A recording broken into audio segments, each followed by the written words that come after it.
video kalian karena akan ada verifikasi wajah yang kita gunakan untuk melengkapi absensi kalian. Nyalakan video di laptop kalian ataupun di handphone kalian, silakan untuk dilaksanakan terlebih dahulu sebelum acara ini kita mulai.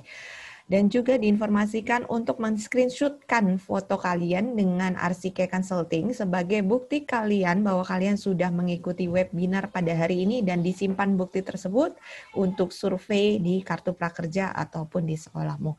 Nampaknya sudah 100 orang, Pak Riki. Silakan Pak Riki untuk melanjutkan acara ini. Terima kasih.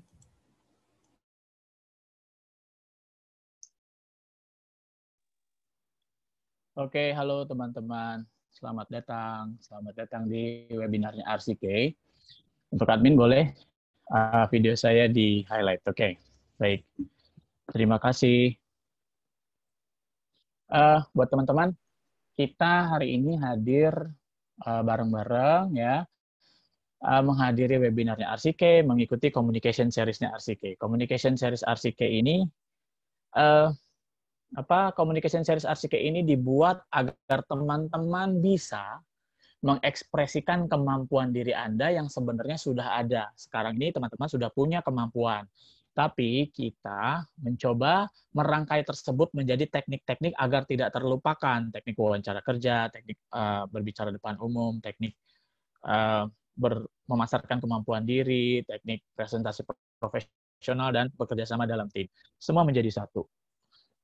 Jadi, teman-teman, kita dari RCK berpikir bahwa teman-teman saat nanti pandemi ini usai, lalu teman-teman mau melamar pekerjaan, terus kalian bingung ternyata kompetensi kalian itu tidak sesuai dengan standarisasi. Sebenarnya kemampuan saya sudah cukup tinggi, tapi ternyata saya tidak mampu menjelaskannya kepada orang lain. Nah, RCK memperdalam kompetensi komunikasi ini dalam 5 program tersebut.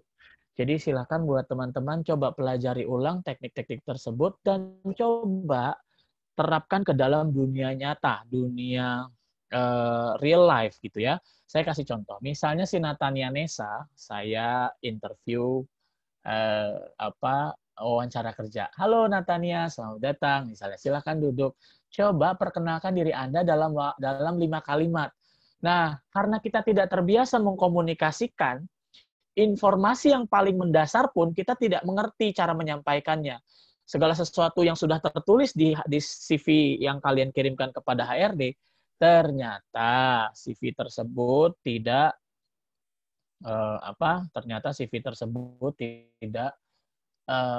bisa dinarasikan dengan baik. Contoh, begitu saya ngobrol sama Natania, ternyata Natania cuma bisa menjelaskan, nama saya Natania, saya tinggal di sini. Loh, semua kan sudah ada di ini, semua kan sudah ada di CV, ngapain harus dibacain lagi? Kenapa nggak kamu buatkan cerita? Saya kasih contoh begitu, ternyata kadang kandidat berikutnya namanya Regina. Oh, Regina nih, hai Regina, selamat datang, silakan duduk. Boleh ceritakan tentang diri Anda dalam 5 kalimat misalnya gitu.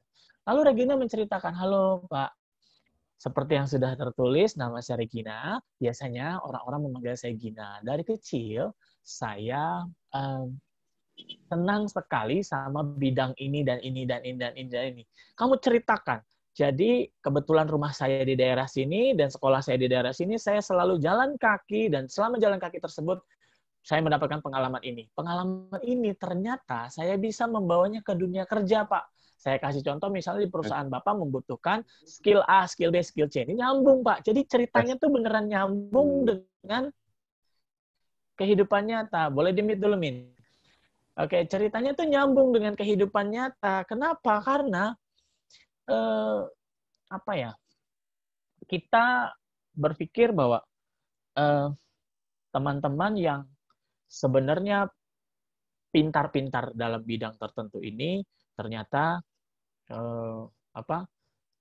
tidak bisa mengekspresikan dirinya, kemampuannya, ya, dikarenakan tidak terbiasa melaksanakan teknik komunikasi dari kecil.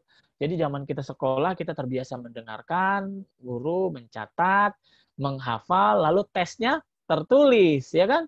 Rata-rata tesnya kita tertulis. Nah, hampir sebagian besar dari kita tidak mengerti dan tidak paham bagaimana cara menerapkan apa pola komunikasi yang tepat. Saya kasih contoh itu tadi dari teknik wawancara kerja. Terus yang kedua adalah teknik presentasi. Emang perlu Pak teknik presentasi? Loh, saat kita mau memperkenalkan sesuatu kepada orang lain, apapun itu, termasuk salah satunya adalah prinsip hidup, kalian harus bisa mempresentasikannya ke orang lain supaya orang tersebut yakin kan. Nah, kita sebenarnya luput tuh belajar-belajar yang kayak begini. Jadi teman-teman, contoh misalnya si Sri Jayanti ini sebenarnya pinter nih makeup nih si Sri Jayanti nih gitu. Sebenarnya dia pinter makeup, dia bisa nge-makeupin pengantin misalnya. Tapi orang tuh cuma tahu hasil jadinya si Sri aja. Begitu, oh itu siapa yang makeupin si Sri? Itu siapa yang makeupin si Sri? Tapi Sri nggak pernah mau menceritakan prosesnya. Coba seandainya Sri menceritakan prosesnya, ya. Dia menceritakan, halo teman-teman, saya akan mengajarkan kalian bagaimana cara membuat aris lurus dalam waktu 1 menit, misalnya gitu. Itu yang sebenarnya kita lupa. Kita luput sekali perhatikan. Jadi buat teman-teman, hopefully kita berharap jangan sampai teman-teman ini tidak terlihat kompeten di depan mata orang lain hanya gara-gara kamu tidak mau kamu tidak mau how do you call this? Kamu tidak mau mengekspresikan kemampuannya kamu gitu. Jangan sampai seperti itu karena orang akan melihat kehebatan kita itu dari bagaimana cara kita menyampaikan kehebatan kita gitu ya. So buat teman-teman, hopefully ini menjadi satu informasi baru bahwa sebenarnya kehebatan kita itu sudah baik. Contoh si Bella, misalnya Bella ini pintar potong rambut, misalnya gitu. Bella ini pandai nyalon lah, misalnya gitu. Nah, Bella mungkin bisa menceritakan kehebatannya dia, kemampuannya dia kepada orang lain dengan cara bentuk narasi, cerita gitu.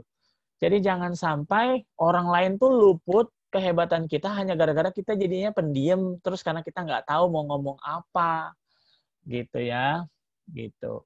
Jadi contoh Ibu Yasepia nih, Yasepia ini sebenarnya udah dagang jilbab online misalnya ya, dagang jilbab online. Ternyata dia hanya kirim foto-foto aja gitu.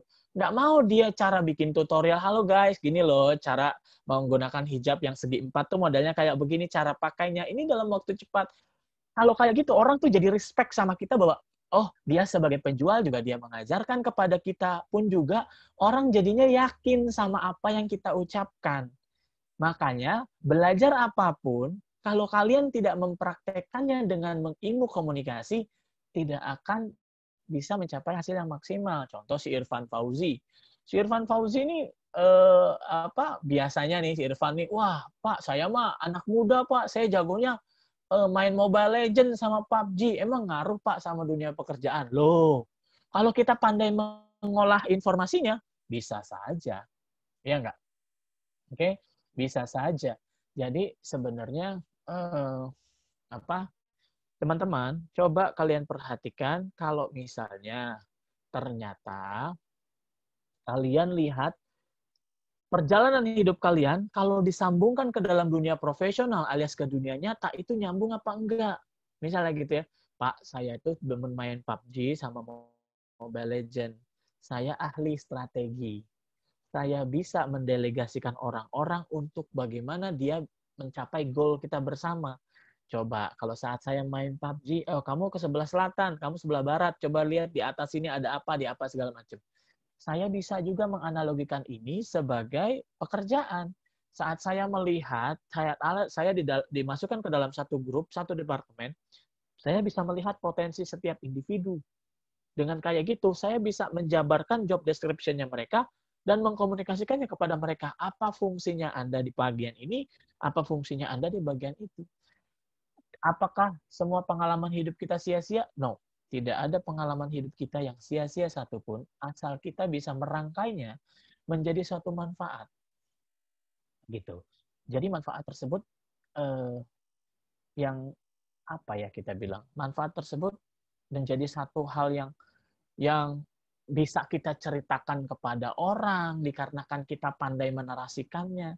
Jadi jangan sampai ini ya teman-teman, kehebatan kita itu redup dikarenakan kita jarang sekali menyampaikannya. Gitu. Jadi teman-teman, ngapain kita duduk di webinar ini?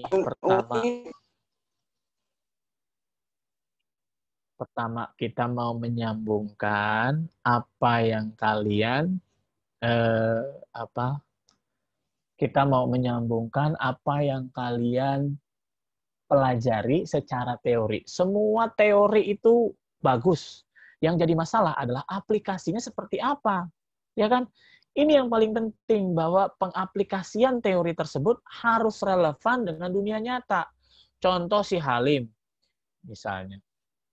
Halo Halim, misalnya gitu. Halim ini ternyata dia ini pandai mengaji, misalnya. Oke, si Halim ini misalnya pandai mengaji. Dia biasa mengaji, tapi dia tidak pernah mau mengajarkannya kepada orang lain karena dia merasa belum pede, misalnya. Coba saatnya Halim mengaji itu direkamlah sesinya. Sambil dia mencoba menceritakan pura-puranya ke orang luar tapi di depan kamera. Nanti ditonton sama si Repi misalnya gitu. Repi nonton nih. Wah, si Halim masih kurang nih, tajwidnya masih kurang nih, kol-kolahnya kurang nih. Dikasih masukan. Halim bagian sini kurang, bagian sini kurang, bagian sini kurang. Intinya, kita berharap bagi teman-teman jangan sampai kehebatan kita redup hanya karena kita jarang mau mengkomunikasikan kemampuan kita. Gitu. Jadi sebenarnya tolong jangan sampai teman-teman rendah diri hanya karena saya mau orang kampung, saya mau nggak tahu apa-apa, saya sekolahnya cuma sampai sini. Hanya karena itu. Tapi kalian nggak mau punya kemampuan buat meningkatkan kompetensi komunikasinya. Banyak kok anak STM yang lulusan STM ternyata kerjanya di lepas pantai, di pengeboran minyak. Banyak. Karena dia menggali pengalaman dan menceritakan pengalaman tersebut dengan cara yang baik dan benar. Jadi teknik memasarkan kemampuan diri dalam dunia kerja masuk. Ya kan, public speaking ada, presentasi ada. So far, kalau kalian paham akan hal tersebut, kenapa sampai masih kurang aja kesempatan?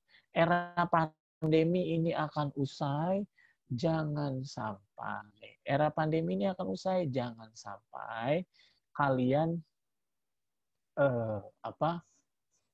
luput nanti untuk belajar selama masa hiatus period ini kita sebut, banyak orang yang tidak beraktivitas. Jangan sampai nanti begitu pandemi usai, teman-teman kalah saing dengan yang orang lain, karena mereka selama pandemi belajar menarasikan, belajar teknik berbicara, belajar teknik wawancara, dan segala macam. So far, ini yang coba Arsike sampaikan. Sebenarnya, apapun program yang kita punya, kalau tidak mau mengaplikasikannya, ya susah. Nih, saya kasih tips bagaimana mengaplikasikannya dengan cepat. Boleh di-mute dulu, Min?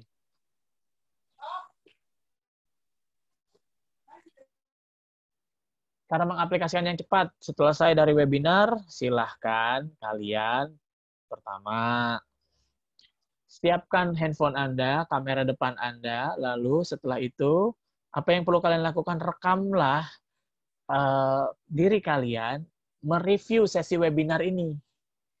Gitu, mereview sesi webinar ini, ngapain tadi, apa yang kalian dapat, apa yang harus difokuskan, ternyata memfokuskan kepada kemampuan atau kompetensi komunikasi. Jadi,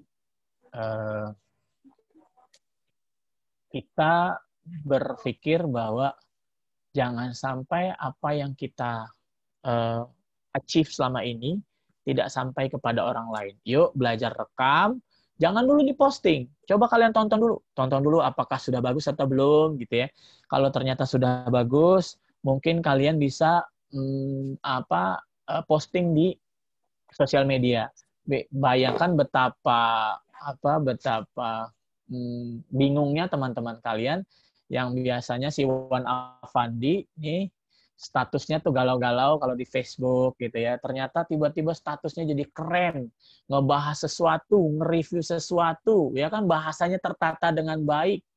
Ya nggak, si Deli yang biasanya statusnya galau misalnya, waduh ternyata begini dirubah. Nata Deli ini statusnya sekarang jadi keren-keren, misalnya nge-review makeup lah, nge-review makanan lah, tapi bahasanya tertata dengan baik. Bayangin nggak, bingung nggak teman kamu? Nggak usah bilang-bilang gitu. Tapi tahu-tahu kamu bikin aja video-video review kayak gitu, ngomongnya rapi, bikin skenario-nya dulu, ngomong tertata, kalian edit dengan baik. Coba deh, mereka pasti bingung. Jadi intinya fasilitas sudah ada, ya, kesempatan sudah ada, hanya perlu kalian ciptakan sendiri ladangnya. Nanti saat pandemi usai, kalau kalian ditanyakan apa kehebatan kamu, saya akan ceritakan dalam 10 menit, tapi Bapak boleh nonton selama 1 jam. Semua ada di sosial media saya. Silakan. Ini saja semua kehebatan saya. Jadi, portfolio digital itu penting. Oke? Buat teman-teman, saya rasa cukup sekian. Terima kasih sudah menghadiri webinarnya RCK. Semoga apa yang kita sampaikan nyambung dengan kehidupan nyata. Ya. Oke? Jadi buat teman-teman, hopefully ini adalah satu pengalaman baik ya, bahwa selama masa pandemi kalian diberikan kesempatan untuk belajar. Jangan sampai nanti kita tidak mampu bersaing setelah semua industri mulai. Oke teman-teman, saya rasa cukup sekian. Terima kasih sudah mau menghadiri. Untuk kalian yang sudah hadir, mohon untuk tidak hadir lagi. Pertama, karena absen kalian akan tertimpa sama absen kalian yang sekarang, dan nama kalian akan terhapus dari absen. Yang pertama itu. Yang kedua, ya, kasihan teman-temannya yang pada ngantri di belakang. Oke? Terima kasih teman-teman. Selamat